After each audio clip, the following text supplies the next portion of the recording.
Today is the day my 450 Farmall gets its wide front end. I've got the Schwartz wide front all ready to go into the tractor. I've got the nose of the tractor stuck inside my old shop here because the weatherman says there's an 80% chance of rain later on today, so whether or not that comes to pass, we'll be fine. I've got the brakes locked on the tractor. I've got the back wheels both blocked, and I've got the tractor blocked up on the air here, so I've got the wheels and tires off of the narrow front. Those tires and wheels will be going on my H Farmall. And so now I'm ready to take the front pedestal off. There's just these 4 bolts here to do that. And that'll come off, and we'll be ready to slide the wide front underneath it. Alright, I've got the pedestal off. I've got the bolt holes in the casting there that the front end bolts onto cleaned out. They were kind of grody after being on the tractor for 60 years without having a bolt in it. I cleaned it out with a wire brush and some PB blaster and run bolts in and out. So now we're ready to slide the front end underneath the tractor. The first thing I did was bolt the steering bracket onto where the pedestal was bolted on to the tractor for the steering. It's easier to do that before we put the bracket up into place. I've got the 2 front bolts started. Now I can slip the rear bracket into place. Well, as oftentimes happens, this job turns out to be not as simple as I thought it was going to be. This should be a simple bolt-on, but the problem I've been running into is my rear support bracket back there. The hole where the pin goes through is too low, or this on the end of the wishbone is too high by about an inch, inch and a quarter, I'd say.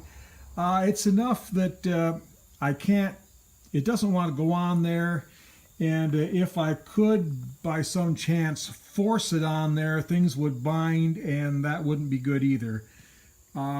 This should fit all these tractors from a 350, 400, 450, 460, 560. They should work, but for some reason this one isn't. I don't know. It could be that the wishbone is bent. I see it has been welded up there at one time.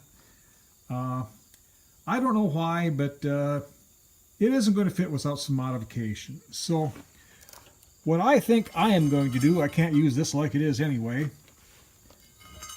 I think I'm going to cut about an inch out of there and about an inch out of there, bolt my 2 ends up to the frame rail there where they're supposed to be, put the pin through there onto the end of the wishbone, and just let things line up and line things up wherever it happens to be happy, and weld it there. So I will let the front end determine where it wants to be and just weld it there. So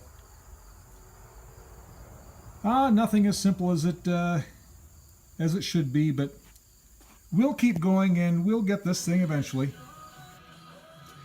All right, we've got the rear support bracket modified. I put the pin in there after I'd cut the ends off it. Bolted each end of the frame rails. It looked like it needed about 3/4 of an inch on each side for a spacer, so I found a piece of 3/4 inch steel around here, cut it up, made spacers, welded it all together. So I think this should do the trick. We'll put it underneath the tractor now and see if it's happier with this. All right, I've got the rear support up in there, and it swings easily, so everything seems pretty happy there. So I can go ahead and put the rest of the front together, and it's raining outside now, so props to the weatherman. He got this one right. And here we are. We've got the wide front all on the 450 now. I've got my homemade bale spear on it right now. So it turned out to be a little more work than I figured it would, but we got it done. It's all on there. It's pretty good shape now. I got the new 7.5 L15 tires on it. I'll put the other tires that were on this tractor on my H. So this is good. The tractor will ride a little nicer now, be a little more stable. It'll have a little more weight with the wide front on there, which will make it nicer for moving around bales. I'm going to have the bale spear on there. And there's really one other consideration from when I decided to do this. Unfortunately, the TA slips in this, the high-low torque amplifier. I thought it was good. Apparently, when I was testing the tractor before I bought it, I didn't step hard enough on the brakes, because when I was baling hay, I pulled the TA and it started slipping in low. So at some point, I'm going to have to split the tractor and overhaul the TA. I'll feel a lot more comfortable splitting it with the wide front on. So at any rate, the plan is I'll probably do that sometime after harvest. I want to use this, probably use this tractor on the corn picker. So good deal. We've got this ready to go. So until the next exciting adventure comes along here on the farm, have a good day.